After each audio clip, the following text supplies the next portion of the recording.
past few years, snow days have been sparse, and students have made their annoyance with this situation heard. The Fairview Royal Banner asked Superintendent Bruce Messenger what determines a snow day, and how many snow days BVSD is allowed to give before students have to make up snowed school days at the end of the school year. Superintendent Messenger responded with, quote, "I communicate with BVSD transportation personnel during the late night and early morning hours as they assess the road conditions. Transportation supervisors drive and inspect the roads from Netherland to Erie, assessing the conditions of the roads. If the roads or weather conditions are not extreme, then we hold school. The school district is over 500 square miles, so the conditions are likely to be different in some areas of the district.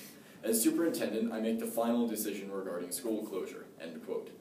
He continued by saying, quote, "The amount of extra time available for school closure varies between schools and levels. Students attend school different amounts of hours because the schedules are not the same. It is safe to assume that there are a few days available for school closure without having difficulty with the minimum state requirement. The Colorado Education Commissioner has indicated he would likely give us some flexibility this year with the state requirement because of the extreme flood conditions we experienced earlier in the year."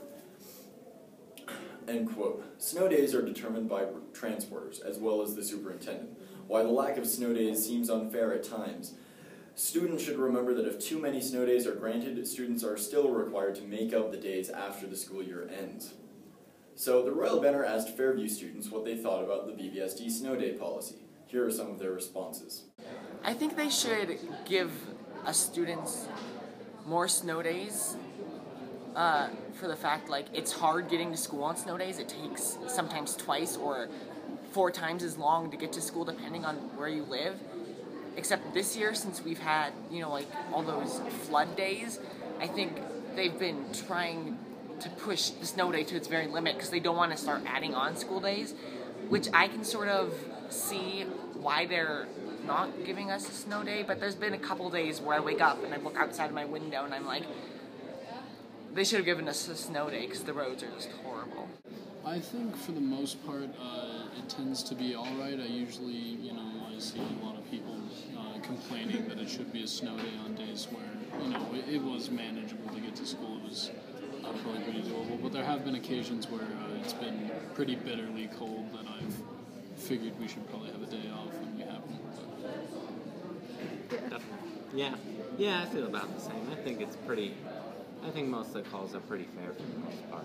But So I think they should make a more clear and definite policy about snow days. I think it should be based on driving conditions, because that seems to be a big factor at this That's all that matters, because we're inside most of the day, so it's like about whether people can safely get to school. I think it's a reasonable policy, but we don't get enough. However, I do understand where they come from when they say that we need to be at school, we need to be learning instead. I was T-boned the other day driving into work in snowy conditions. I would prefer more snow days. I think it puts us all in harm's way. Personally, we agree that the snow day policy should be less extreme. It shouldn't be dangerous for any student to attend school, and a normally 30-minute drive to school should not take an hour. This has been Alex Ray reporting for the Royal Banner. For more broadcasts, go to the Fairview Royal Banner YouTube page. Stay classy, Fairview.